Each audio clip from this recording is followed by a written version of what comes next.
Accueillir aujourd'hui pour cet atelier Lucanet intitulé Reporting ESG.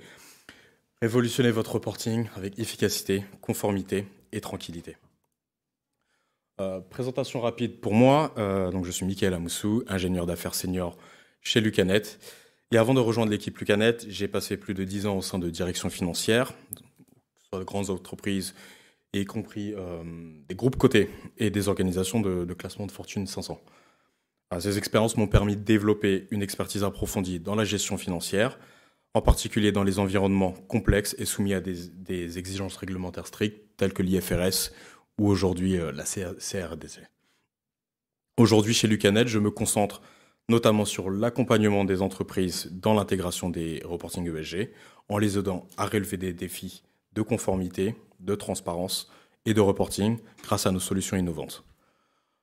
Aujourd'hui, dans notre atelier, nous allons explorer comment Lucanet ESG va vous permettre de transformer vos processus de gestion, que ce soit pour les données non financières, en vous permettant d'améliorer la transparence, la fiabilité des données, tout en répondant aux attentes réglementaires croissantes telles que la CSRD. D'un point de vue de l'agenda, la session se déroulera ainsi. Donc, nous commencerons dans un premier temps par un petit sondage interactif qui nous permettra d'évaluer un petit peu les connaissances et comprendre vos attentes. Puis, je vous présenterai dans un premier temps les contraintes réglementaires et les impacts sur les différentes organisations. Une présentation rapide de la proposition de valeur de Lucanet. Et enfin, avant le Q&A, une présentation rapide de la démonstration Lucanet pour vous illustrer en direct comment se passe le suivi du reporting ESG dans notre outil. Donc, avant de plonger dans le vif du sujet, je vais vous inviter à prendre votre téléphone et à scanner ce QR code qui va nous permettre de réaliser un sondage interactif via l'outil Slido. Donc, l'idée de ce sondage est de nous permettre d'avoir une meilleure compréhension de votre niveau d'avancement dans le reporting ESG et vos principaux défis.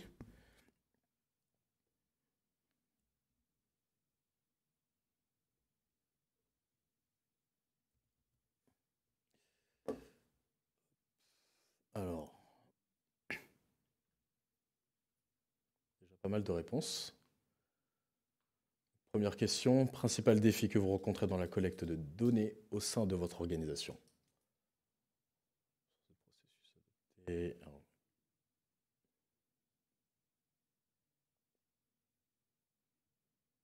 12 participants, je crois que c'est tout. Un peu plus de monde. Plus y commenter pour le comité pour le coup, mais effectivement, c'est bien un feedback qu'on retrouve et on le verra un peu plus en détail lors de la présentation. Absence de processus et d'outils adaptés. Effectivement, le besoin est nouveau. Et du coup, les infrastructures associées sont naissantes ou tout simplement manquantes. Deuxième question.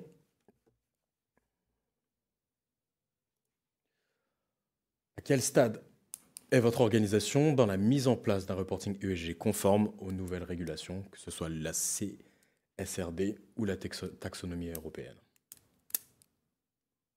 Encore une fois, pas de jugement sur ce point. Préparation, très bien. Pas encore commencé. Nous sommes déjà conformes. Bien. Impressionnant. Nous sommes en phase de préparation. Alors la conformité est intéressante, on pourra voir un peu plus en détail pendant la démonstration comment par exemple Lucanet pourrait vous permettre d'aller au-delà de la conformité et justement utiliser ces données comme source stratégique de décision. Question suivante, quels indicateurs ESG sont ou est le plus difficile à suivre dans votre organisation? On a l'empreinte carbone, la diversité et l'inclusion, la consommation d'énergie et la gestion des déchets et réglages. Consommation d'énergie.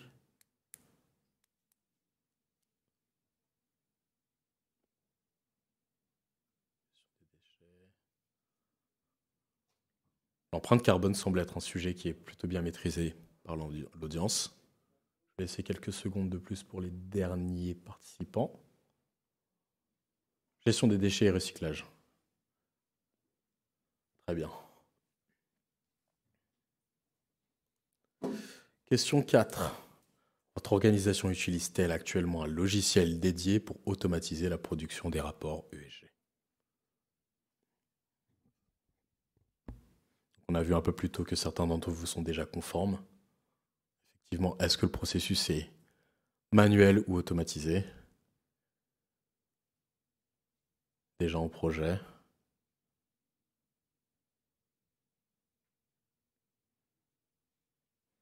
Ça reflète bien l'état de maturité du marché aujourd'hui. Dernière question. Comment votre organisation voit-elle aujourd'hui le reporting? C'est justement là où faudra en venir Lucanet. Obligation réglementaire, évidemment. Ah, levier stratégique, très bien.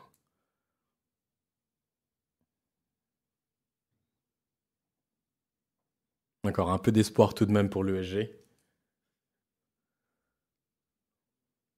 Très bien.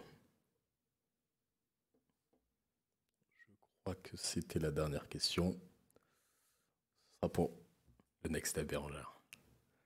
Très bien. Donc on va revenir à la démonstration.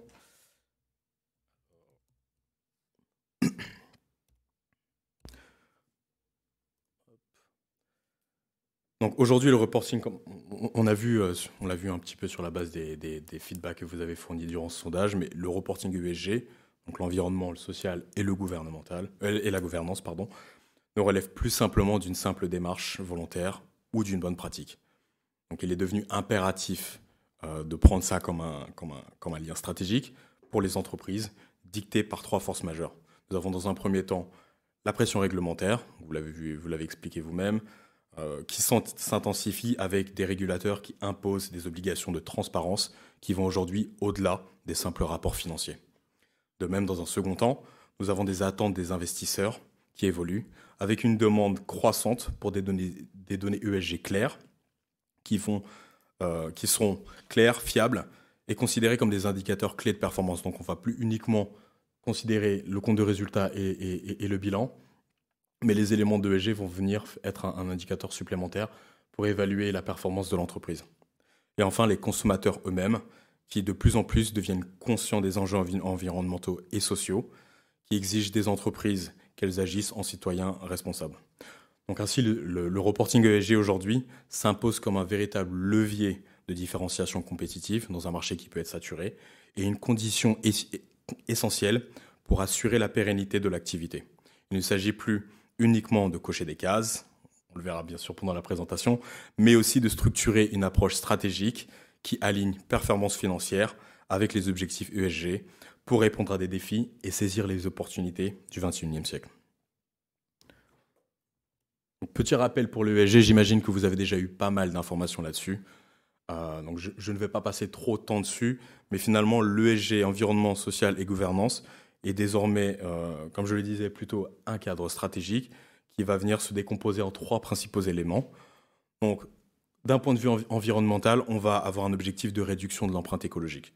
Donc, les entreprises aujourd'hui cherchent à réduire leur impact environnemental par la gestion des ressources, l'utilisation d'énergies renouvelables et la réduction des émissions des gaz à effet de serre. Ces initiatives visent à rendre l'activité plus durable et conforme aux attentes réglementaires et aussi des consommateurs. D'un point de vue du social, l'accent pour le futur sera mis sur le bien-être des employés et la responsabilité sociale tout au long de la chaîne de valeur. Donc, que ce soit en termes de conditions de travail équitables, des droits des travailleurs, l'absence de travail d'enfants, qui peut être également un sujet dans certaines parts du monde, sont des éléments cruciaux pour renforcer l'attractivité auprès des talents et aussi des clients. Et enfin, dernier élément, la gouvernance. Donc, gouvernance efficace qui va reposer sur l'éthique, sur la transparence, sur la conformité légale et la gestion proactive des risques. Donc, les pratiques exemplaires dans ces domaines permettront de renforcer la confiance des investisseurs et des différentes parties prenantes. En résumé, intégrer l'ESG, c'est bâtir une résilience à long terme dans un monde de plus en plus exigeant. Qui est concerné aujourd'hui par le reporting ESG? Donc, dans un premier lieu, nous avons les grandes entreprises et les PME qui, à compter du 1er janvier 2024, sont régis par la CSRD dans l'Union européenne. Les institutions financières, les investisseurs et les régulateurs y accordent également une attention particulière.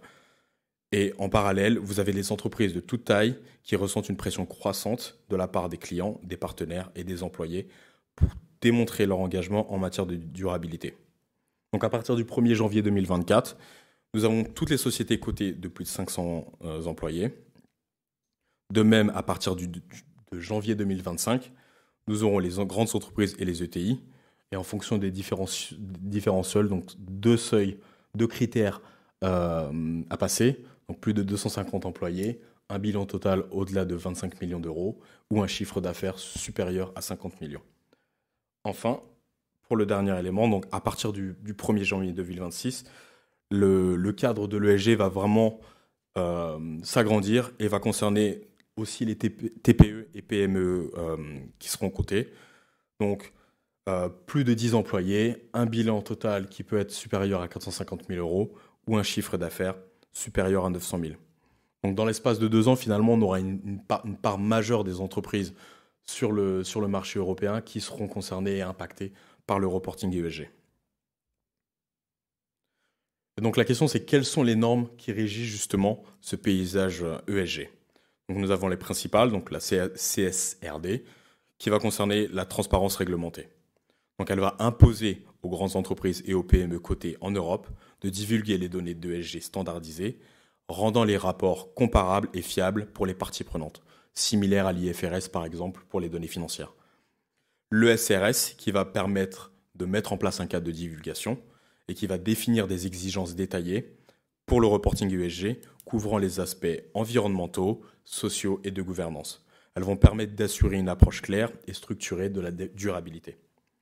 Et enfin, la taxonomie XBRL qui va permettre l'automatisation des reportings, qui sera finalement un format numérique standardisé qui permettra de structurer et échanger des données ESG de manière efficace.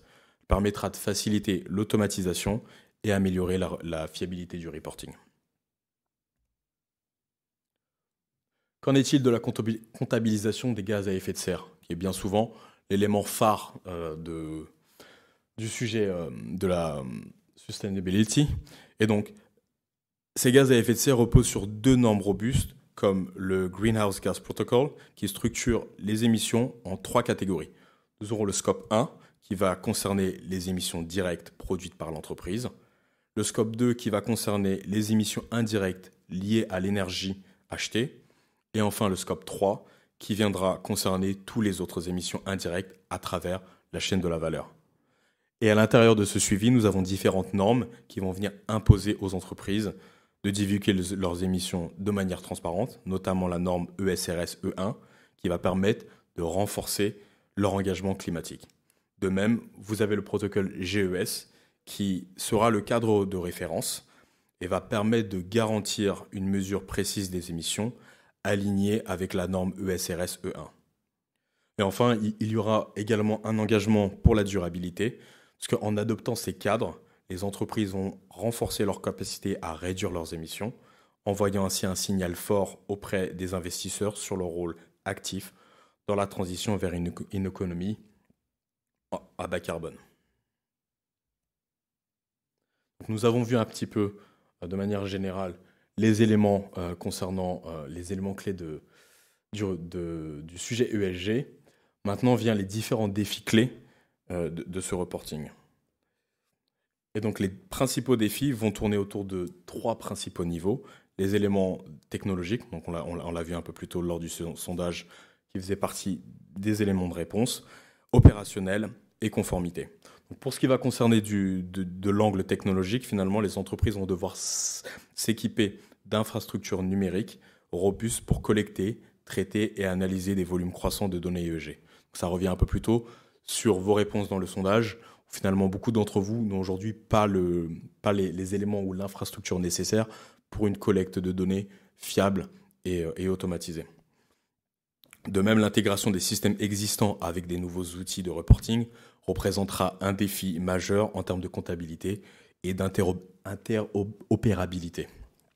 De même, d'un point de vue opérationnel, La mise en place de processus internes pour assurer la cohérence et la qualité des données est complexe. Aujourd'hui, on a beaucoup d'entreprises qui commencent à avoir des pôles RSE avec des éléments qui seront qualifiés, mais ce n'est pas nécessairement quelque chose qui est vraiment étendu dans toute la structure de l'entreprise. Et donc, elle va nécessiter une collaboration interservices et une formation des équipes pour garantir une gestion rigoureuse des critères environnementaux, sociaux et de gouvernance. Et enfin, dernier élément, pour ce qui va concerner la conformité, ici, il s'agira de venir se conformer aux exigences réglementaires en constante évolution. Nouvelles normes, nouveaux seuils qu'il faudra suivre, tels que la CSRD et d'autres cadres internationaux qui pourraient intervenir et imposer aux entreprises d'adapter en permanence des pratiques de reporting pour répondre aux standards, tout en évitant les risques de non-conformité et les pénalités qui pourraient y être associées.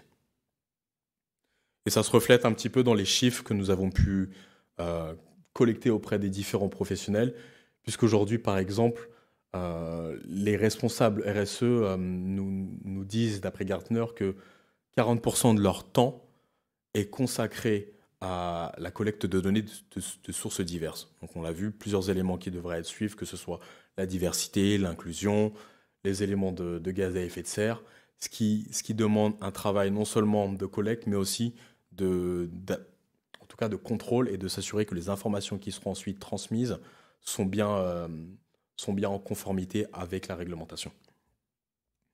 De même, d'un point de vue plus général, et ici on va intégrer les CFO, comme on le disait plus tôt, l'ESG va devenir maintenant un indicateur clé de performance de l'entreprise. Et donc aujourd'hui, les CFO ont aussi une charge de responsabilité croissante et vont devoir passer de plus en plus de temps à collecter ces informations et aussi à un besoin de données précises. Donc aujourd'hui, 40% des CFO n'ont pas totalement confiance aux données, que ce soit par le biais d'informations qui sont rentrées manuellement, par le biais d'informations qui ne pourraient ne pas répondre à la réglementation, et encore une fois, la diversité des sources de données qui peut éventuellement poser un risque. Et enfin, dernière stat qui pourrait être intéressante, aujourd'hui, les professionnels de la finance affirment bien que le non-respect des engagements en termes de développement durable constitue un risque considérable. Donc on ne se concentre plus uniquement sur les éléments financiers et les éléments de ESG vont vraiment constituer un levier stratégique qu'il faudra suivre au plus près. Et donc dans ce cadre, c'est ici que finalement Lucanet va venir proposer une valeur ajoutée par le biais de la solution complète de logiciels en tant que service conçu pour répondre aux besoins des croissants du bureau du CFO, si on peut l'appeler tel quel. Donc Lucanet va vous proposer une solution complète en mode SaaS, conçue pour répondre aux besoins croissants de la direction financière, mais aussi des responsables de l'environnemental. Donc concrètement, que cela signifie-t-il ?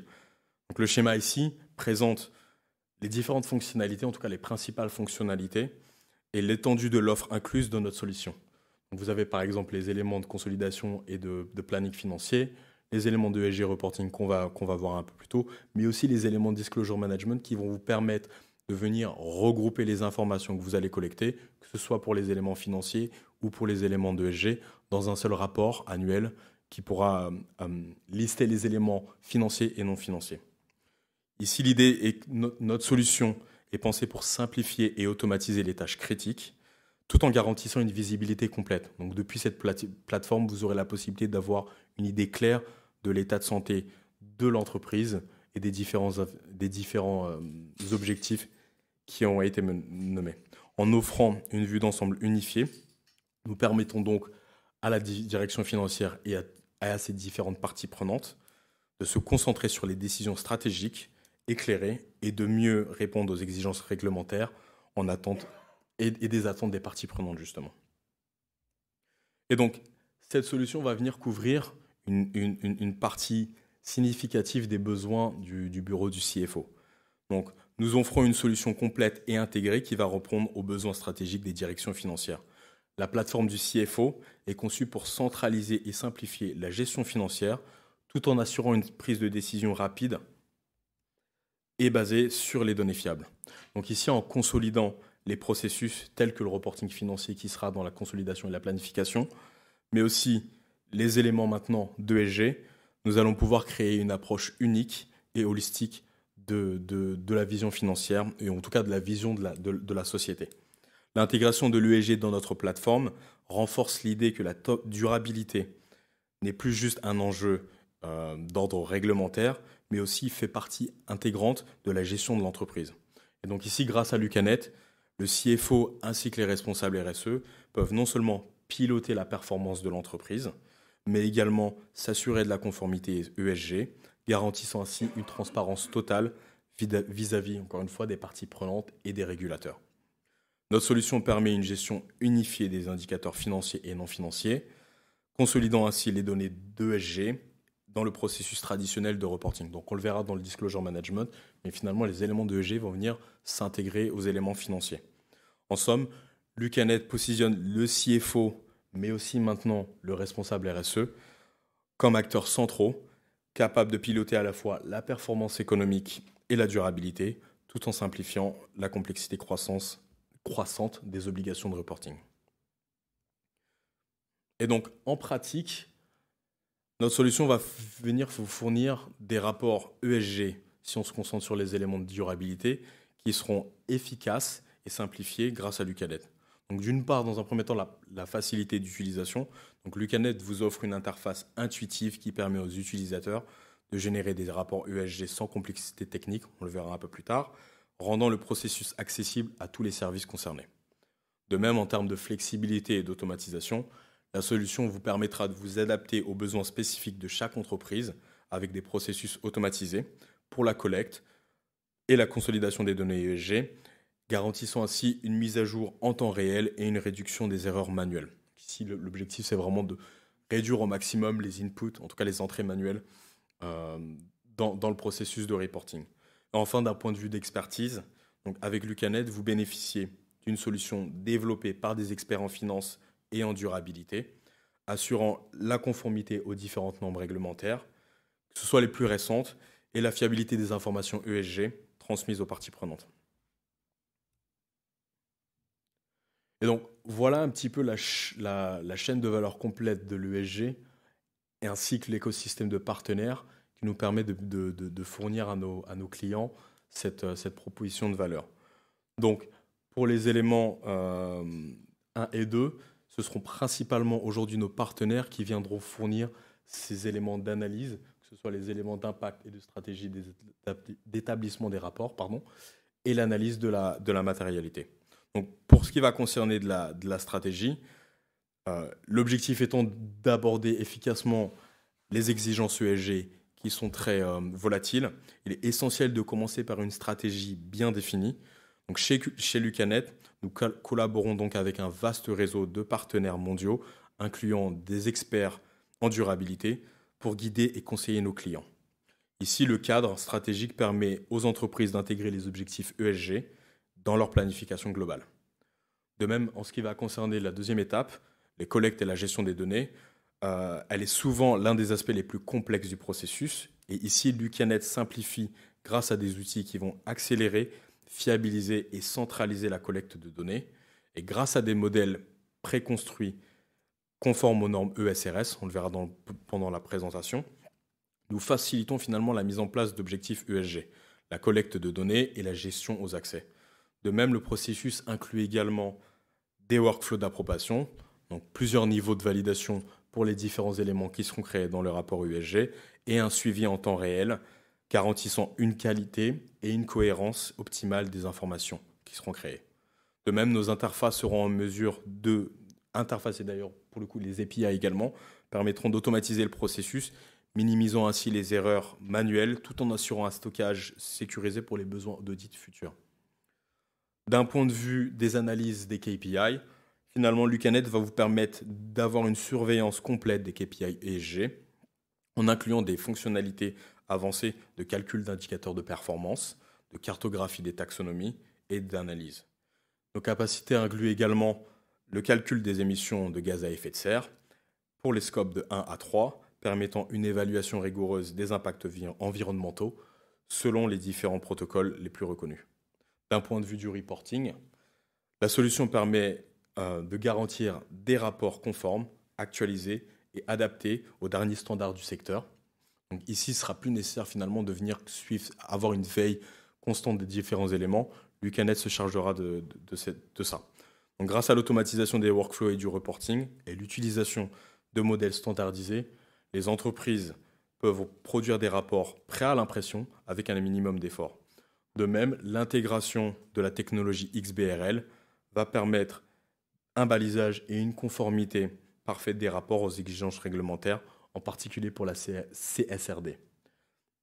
Donc enfin, pour le reporting et le balisage, comme je le disais un peu plus tôt, par le biais du disclosure management, nous pourrons créer les différents rapports nécessaires et les transmettre aux parties prenantes pertinentes. Donc, d'un point de vue de la présentation de la solution, voici les différentes étapes finalement qui vont venir intégrer notre solution ESG. Donc, nous avons dans un premier temps la structure de la master data avec, dans un premier temps, le login dans la solution Lucanet qu'on verra un peu plus tard. Et finalement, la première étape sera la création du premier reporting ESG. À l'intérieur de ce reporting ESG, vous aurez la possibilité de venir structurer votre data par le biais notamment du suivi de la taxonomie qui sera faite par nos partenaires.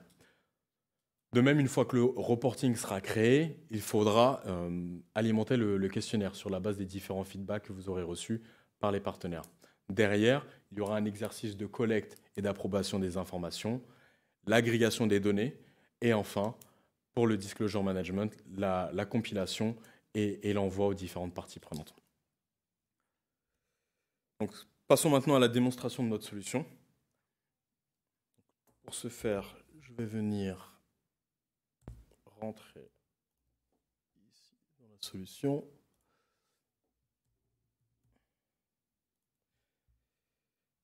Et donc, la plateforme de CFO de Lucanet est basée sur une plateforme cloud qui va offrir un accès centralisé à toutes les applications de Lucanet. Donc, comme vous pouvez le voir ici, vous avez actuellement disponible les informations concernant la consolidation et le planning financier, mais également les éléments d'ESG et de disclosure management. Commençons dans un premier temps par les éléments de l'ESG.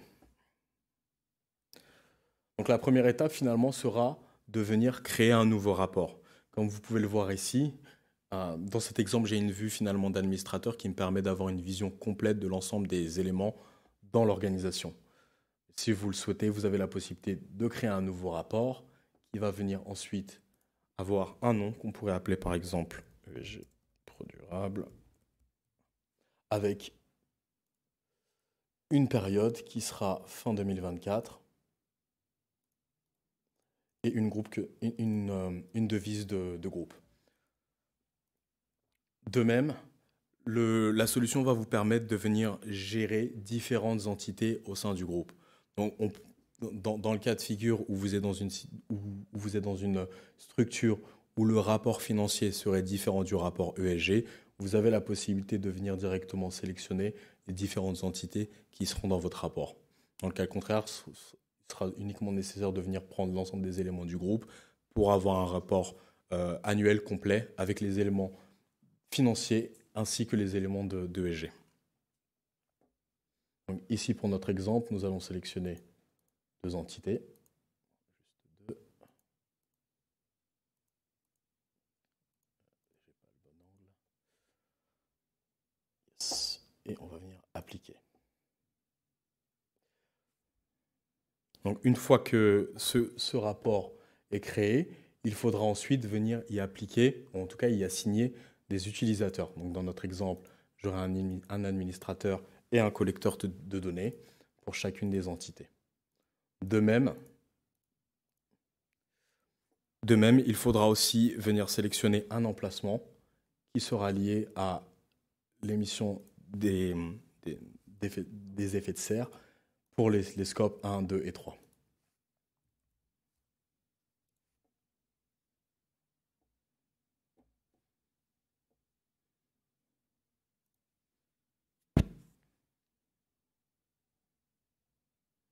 Donc, après avoir saisi les éléments de la base de données, L'étape 2 sera la personnalisation du questionnaire. Donc ici, cela signifie que pour chaque société sélectionnée, donc dans cette illustration, nous avons sélectionné les entités 1 et 2, le questionnaire et les données à capturer sont individualisés. Le questionnaire disponible ici est basé sur l'ESRS et comprend tous les points de collecte de données prévues par la réglementation, permettant ainsi une conformité du rapport. Donc ici, comme vous pouvez le voir, si je viens par exemple dérouler, j'ai l'ensemble des éléments qui concernent les différentes réglementations, et vous avez la possibilité derrière de venir avoir une vision un peu globale des éléments.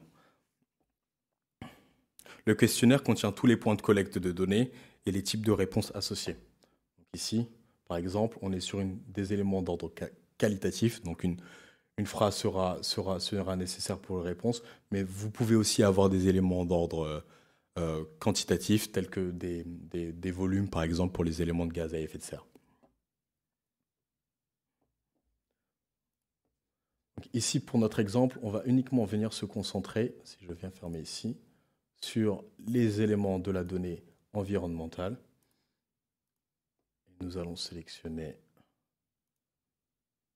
Donc ici, le système me dit justement que si j'enlève cet élément, je ne pourrai pas venir reporter les impacts de gaz à effet de serre. Mais nous allons uniquement sélectionner les éléments qui vont concerner le scope 1 et notamment les émissions. Comme vous pouvez le voir ici, le système va également me permettre d'avoir une guideline qui va me permettre de m'assurer de la bonne conformité à la réglementation. Donc encore une fois, il n'est pas nécessaire d'aller venir récupérer les informations. L'ensemble des informations liées à la réglementation est directement disponible ici. Une fois que les éléments sont validés, l'étape de collection pourra être lancée. Donc ici, comme vous pouvez le voir, j'ai une vision, encore une fois, comme je le disais un peu plus tôt, d'administrateur qui me permet de voir l'ensemble des entreprises. Mais dans un cas de figure segmenté, avec une ségrégation des entreprises ou des rôles, vous pourrez assigner un rapport à un utilisateur ou à une entité en fonction de son scope. Pour ce qui va concerner justement des éléments de la collecte de données, finalement, nous aurons la possibilité de venir y intégrer les différents éléments à la fois de SRS, mais aussi des éléments d'émissions de gaz à effet de serre. Donc ici, dans notre exemple, nous avons des éléments de consommation, notamment de diesel, et aussi d'énergie. Donc, pour créer une empreinte, il suffira uniquement de venir sélectionner, par exemple, un nom qu'on va appeler énergie, et venir sélectionner l'allocation. L'emplacement, finalement, est automatiquement intégré puisqu'il a déjà été rempli lors de la création du rapport. En fonction des éléments qui seront sélectionnés, vous avez, par exemple, les éléments liés à l'énergie, à l'équipement ou, par exemple, à l'éducation. Et derrière, les sous-secteurs qui y sont associés sont automatiquement prédéfinis par le système. Donc encore une fois, l'idée, c'est de simplifier l'exercice de collecte de données et de le rendre le plus simple possible. D'un point de vue de l'unité type, encore une fois, en fonction de l'information, vous aurez la possibilité de venir sélectionner l'unité. Donc, dans notre exemple, nous allons sélectionner un facteur qui va être lié, par exemple, à la consommation de diesel et venir y intégrer un volume qui pourra être 5000 litres. En fonction de la région sur laquelle vous allez venir intégrer les éléments d'émission, le système va également adapter le volume unitaire qui sera présenté. Donc, par exemple, si vous êtes sur une consommation d'électricité, vous aurez des informations qui seront directement présentées, par exemple, en kilowatts. Et si on est sur une structure qui va être présente, par exemple, en Amérique du Nord, vous aurez automatiquement les informations qui seront proposées en kilojoules ou en mégajoules, par exemple. Donc, une fois que les éléments d'émission sont validés, en tout cas la collecte est validée, vous avez la possibilité finalement de venir créer cet élément. Et donc, comme vous pouvez le voir, le système va venir me générer l'ensemble des informations. Donc j'ai une vision finalement complète et visible de l'ensemble des éléments qui a été créé avec le volume. Et le système se chargera aussi de venir convertir pour moi l'impact en termes d'émissions de CO2. De même, ici, on était sur du fuel. Vous avez exactement la même chose pour les énergies et la consommation de véhicules. Une fois que l'ensemble des éléments liés au scope 1 sont intégrés, nous allons pouvoir les retrouver dans le formulaire USRS. Dans notre exemple ici, on se concentre uniquement du fait du temps sur le scope 1, mais comme je le disais un peu plus tôt, l'ensemble des éléments qui vont être dans la réglementation pourraient être alimentés directement depuis la solution. Donc, comme vous pouvez le voir ici, à partir des informations qui ont été remplies dans le module d'émission, les informations qui sont liées à l'ESRS sont automatiquement mises à jour. Donc cela évite encore une fois de venir rentrer manuellement les informations. Et ici, nous sommes dans une situation où nous rentrons manuellement les données, mais il est également possible d'avoir des interfaces pour venir automatiquement récupérer ces informations. Donc, une fois que l'ensemble des éléments liés à l'entité sont validés, l'utilisateur va pouvoir soumettre cet élément.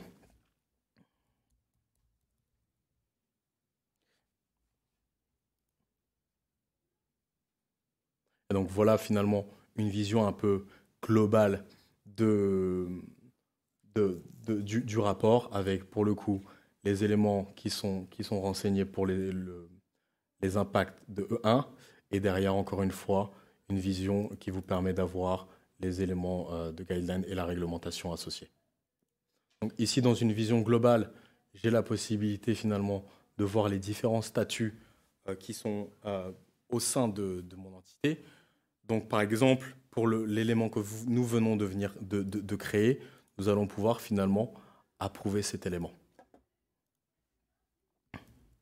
Donc ici, l'idée, c'est que à partir du moment où vous avez une première étape de collecte de données, vous pouvez éventuellement mettre en place un système de validation qui vous permet de vous assurer de la qualité des informations avant l'étape de reporting.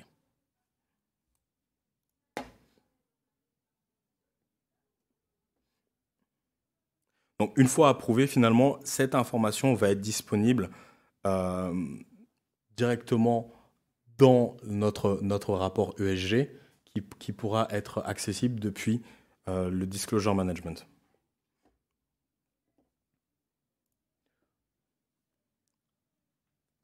Donc, d'un point de vue du Disclosure Management, finalement, ici, l'idée est que l'application Lucanet va vous permettre de suivre les différents rapports clés dans une vision consolidée. Donc vous pouvez donc y retrouver des rapports annuels, les rapports financiers et également les rapports d'ordre ESG. Donc ici, on a déjà un premier rapport EFRAG qui était un template et le dernier rapport USRS que nous allons alimenter. Au sein de ce rapport, vous avez une division des différents chapitres et des différents éléments de réglementation. Et vous pouvez également voir le statut de chacun de ces éléments. Donc finalement, ici, l'idée, c'est de permettre la collaboration des différents acteurs au sein de l'entreprise avec une visibilité des différents statuts, des éléments de la préparation du report. Et, chose importante, l'ensemble des informations qui vont être issues de notre module ESG seront intégrées, en tout cas interfacées, dans le reporting ESG. Ici, nous avons un premier input qui a été généré sur la base des informations que nous avons remplies dans le rapport. Et si vous le souhaitez, vous avez la possibilité de venir le consulter directement depuis ici sous format Excel.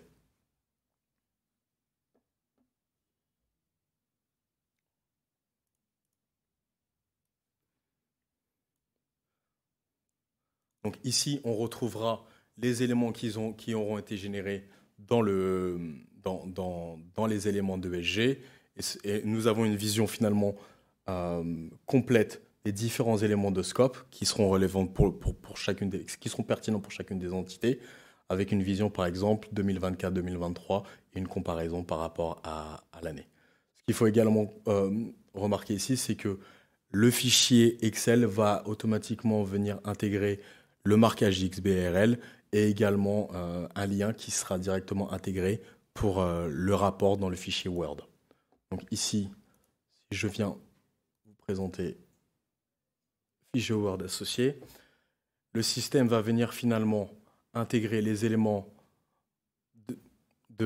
quantitatifs ou qualitatifs d'ailleurs, en fonction des éléments qui auront été reportés dans l'ESG, avec notamment les éléments qui peuvent être adaptés au moment de l'implémentation. Donc ici, nous avons vraiment un template avec des éléments classiques. L'information qui est issue du rapport ESG qui est automatiquement intégrée. Donc encore une fois, il n'est pas nécessaire de venir remplir un rapport ou un fichier Excel sur la base de données manuelles. L'ensemble des informations est lié et on s'assure d'une complète auditabilité et d'une conformité des informations que l'on va reporter. De même, au niveau des informations qui seront liées, vous verrez que dans les différents éléments de langage qui sont dans le fichier, on aura la possibilité de venir créer des liens sur la base des informations. Donc, tout ce qui va concerner les informations numéraires, donc, qui vont concerner les éléments, donc par exemple une augmentation de la consommation à effet de serre, sera automatiquement générée par le système et potentiellement une augmentation ou une réduction de cette consommation sera aussi reflétée automatiquement par le système dans Lucanet.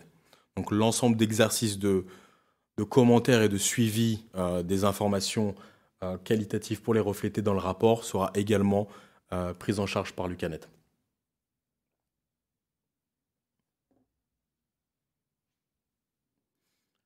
Et donc, dernier élément avant 4 minutes restantes.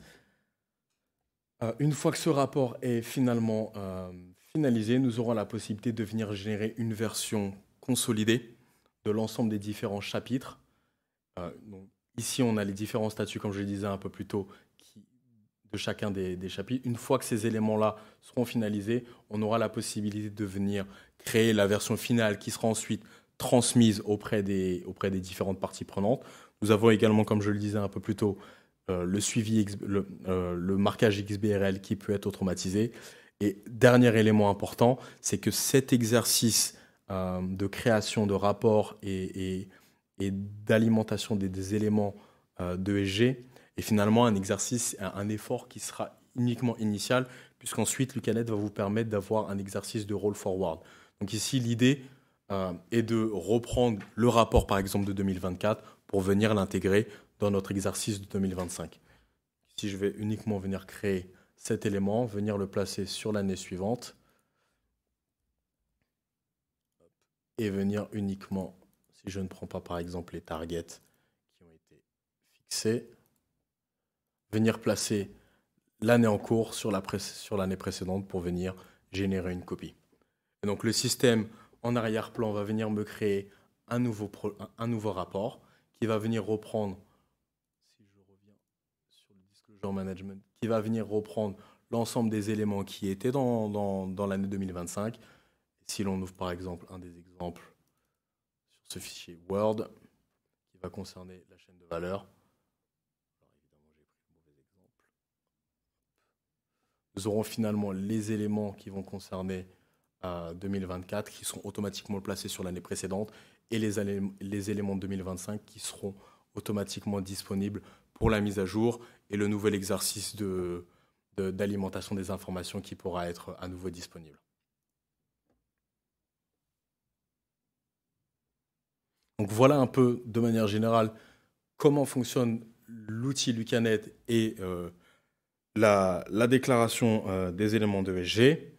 Donc, vous allez avoir une solution SaaS intégrée pour le reporting, que ce soit le financier ou le non financier, le suivi de l'ensemble des différentes réglementations automatisées et une vision collaborative des différents rapports avec au final un rapport qui suit la réglementation avec un étiquetage XBRL. Yes. Malheureusement, on n'aura pas le temps de faire un dernier quiz, mais je vous remercie de votre attention et peut-être quelques questions. On a peut-être un petit